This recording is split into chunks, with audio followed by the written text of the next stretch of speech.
Welcome. Today we're reading the chapter going about business, of the novel Around the World in 80 Days. Now, sit tight and let's get into it. The weather was bad during the latter days of the voyage. The wind, obstinately remaining in the northwest, blew a gale, and retarded the steamer.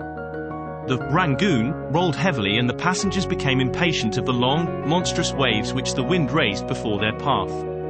A sort of tempest arose on the 3rd of November, the squall knocking the vessel about with fury and the waves running high. The Rangoon reefed all her sails, and even the rigging proved too much, whistling and shaking amid the squall. The steamer was forced to proceed slowly, and the captain estimated that she would reach Hong Kong 20 hours behind time, and more if the storm lasted. Phileas Fogg gazed at the tempestuous sea, which seemed to be struggling especially to delay him, with his habitual tranquility. He never changed countenance for an instant, though a delay of 20 hours, by making him too late for the Yokohama boat, would almost inevitably cause the loss of the wager. But this man of nerve manifested neither impatience nor annoyance. It seemed as if the storm were a part of his program, and had been foreseen. Aouda was amazed to find him as calm as he had been from the first time she saw him. Fix did not look at the state of things in the same light. The storm greatly pleased him. His satisfaction would have been complete had the Rangoon been forced to retreat before the violence of wind and waves. Each delay filled him with hope, for it became more and more probable that Fogg would be obliged to remain some days at Hong Kong, and now the heavens themselves became his allies, with the gusts and squalls. It mattered not that they made him seasick, he made no account of this inconvenience, and, whilst his body was writhing under their effects, his spirit bounded with hopeful exultation. Passepartout was enraged beyond expression by the unpropitious weather. Everything had gone so well till now.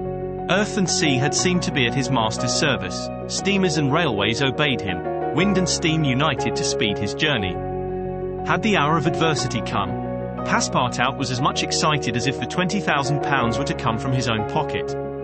The storm exasperated him, the gale made him furious, and he longed to lash the obstinate sea into obedience. Poor fellow! Fix carefully concealed from him his own satisfaction, for, had he betrayed it, Passepartout could scarcely have restrained himself from personal violence. Passepartout remained on deck as long as the tempest lasted, being unable to remain quiet below, and taking it into his head to aid the progress of the ship by lending a hand with the crew. He overwhelmed the captain, officers, and sailors, who could not help laughing at his impatience, with all sorts of questions. He wanted to know exactly how long the storm was going to last, whereupon he was referred to the barometer, which seemed to have no intention of rising. Passepartout shook it, but with no perceptible effect, for neither shaking nor maledictions could prevail upon it to change its mind. On the 4th, however, the sea became more calm, and the storm lessened its violence. The wind veered southward, and was once more favourable. Passepartout cleared up with the weather. Some of the sails were unfurled, and the Rangoon resumed its most rapid speed. The time lost could not, however, be regained. Land was not signalled until 5 o'clock on the morning of the 6th. The steamer was due on the 5th. Phileas Fogg was 24 hours behindhand, and the Yokohama steamer would, of course, be missed. The pilot went on board at 6, and took his place on the bridge, to guide the Rangoon through the channels to the port of Hong Kong. Passepartout longed to ask him if the steamer had left for Yokohama, but he dared not, for he wished to preserve the spark of hope, which still remained till the last moment. He had confided his anxiety to Fix, who, the sly rascal, tried to console him by saying that Mr. Fogg would be in time if he took the next boat, but this only put Passepartout in a passion. Mr. Fogg, bolder than his servant, did not hesitate to approach the pilot, and tranquilly ask him if he knew when a steamer would leave Hong Kong for Yokohama. "At high tide tomorrow morning," answered the pilot. "Ah," said Mr. Fogg, without betraying any astonishment. Passepartout, who heard what passed, would willingly have embraced the pilot, while Fix would have been glad to twist his neck. "What is the steamer's name?" asked Mr. Fogg. "The Carnatic. Ought she not to have gone yesterday?" "Yes, sir, but they had to repair one of her boilers, and so her departure was postponed till tomorrow." "Thank you," returned Mr. Fogg, descending mathematically to the saloon. Passepartout clasped the pilot's hand and shook it heartily in his delight, exclaiming, "Pilot, you are the best of good fellows." The pilot probably does not know to this day why his response has won him this enthusiastic greeting. He remounted the bridge, and guided the steamer through the flotilla of junks, tankers, and fishing boats which crowd the harbor of Hong Kong. At 1 o'clock the Rangoon was at the quay, and the passengers were going ashore. Chance had strangely favored Philly's fog, for had not the Carnatic been forced to lie over for repairing her boilers, she would have left on the 6th of November, and the passengers for Japan would have been obliged to await for a week the sailing of the next steamer.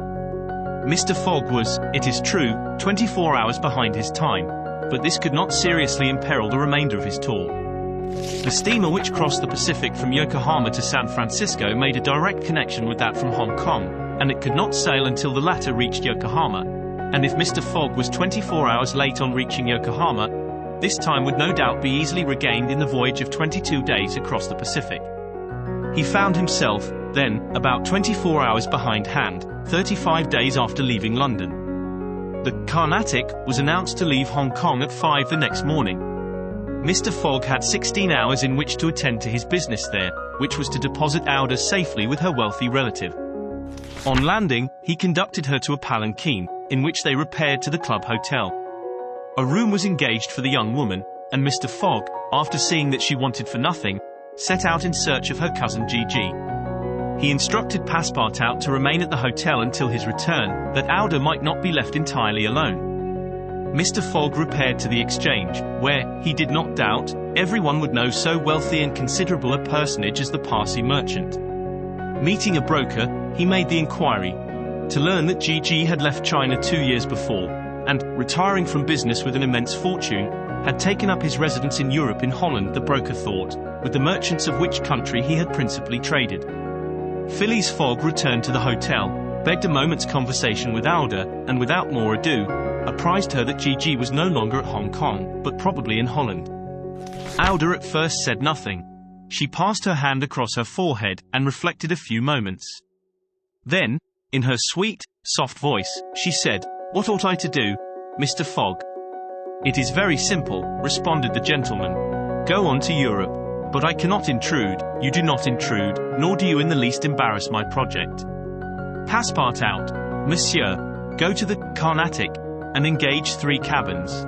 Passepartout, delighted that the young woman, who was very gracious to him, was going to continue the journey with them, went off at a brisk gait to obey his master's order. Did you enjoy today's chapter of Around the World in 80 Days? Why not subscribe and ring the bell?